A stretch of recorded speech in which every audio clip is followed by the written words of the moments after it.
நம்ம வீட்டு குழுவில் இன்றைக்கி 7வது 8வது 2 படியும் சேர்த்து பார்த்துடலாம்.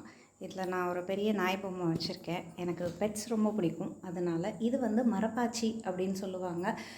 ஒரு சிலர் இதை ராஜாராணி அப்படின்னு கூட சொல்லுவாங்க. எங்களோட சைடில் பார்த்தீங்க அப்படின்னா கல்யாணம் ஆகும்போது கண்டிப்பாக இந்த மரப்பாச்சி கொடுப்பாங்க. அதாவது இது வந்து திருப்பதியில் இருக்கக்கூடிய பெருமாள் பத்மாவதி தாயாராக வந்து இது பண்ணிவிட்டு இதை வந்து சேர்ந்தே தான் வச்சுருப்பாங்க, பிரித்து வைக்க மாட்டாங்க. அப்புறம் இந்த முறம் வந்து பார்த்திங்க அப்படின்னா அஷ்டலக்ஷ்மி இருக்கக்கூடிய ஒரு முறம். அப்புறம் இது தேவி பாதம். அப்புறம் ஃபுல்லாக பார்த்திங்க அப்படின்னா கிருஷ்ணருடைய விஷயங்கள். ஸோ கிருஷ்ணருடைய ஸ்டாச்சூஸ் இருக்கும். கண்ணாடி கிருஷ்ணர் வெண்ணெய் சாப்பிட்ற மாதிரி, கிருஷ்ணரை வந்து அவங்க அம்மா உரலில் கட்டி போட்டிருந்த கதை. அதுக்கப்புறம் கிருஷ்ணர் வந்து தொட்டிலில் இருக்க மாதிரி.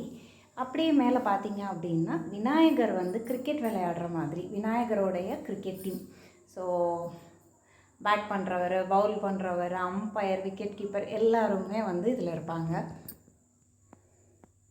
இந்த தொட்டில் கிருஷ்ணருக்கு அப்புறம் இருக்குது இல்லைங்களா, இதை வந்து மாவிளக்கு சட்டி அப்படின்னு சொல்லிட்டு நாங்கள் சொல்லுவோம்.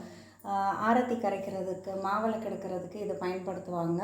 பொம்பளை பிள்ளைங்க கல்யாணம் ஆகி போகும்போது, அதாவது ஒரு வீட்டுக்குள்ளே ஒரு பெண் வந்து நுழையும் போது, திருமணமாகி மருமகளாக போகும்போது இந்த சட்டியில் வந்துட்டு இந்த மாதிரி ஒரு தவழும் கிருஷ்ணன் வந்துட்டு வைப்பாங்க. இதை வந்து நாங்கள் குலம் வாழும் பிள்ளை அப்படின்னு சொல்லுவோம். ஸோ தவழும் கிருஷ்ணன் அப்படின்னு நாங்கள் சொல்ல மாட்டோம், அந்த குலம் வாழும் பிள்ளை.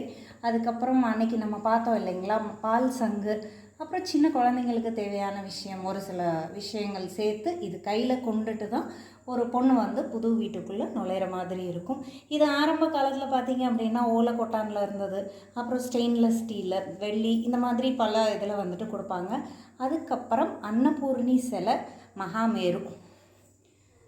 மேலே பார்த்தீங்க அப்படின்னா திருப்பதி வெங்கடாச்சலபதி. அப்புறம் இங்கே லக்ஷ்மிக்கு கீழே இருந்து அப்படியே பார்த்தீங்க அப்படின்னா கனகதாரா கதை இது.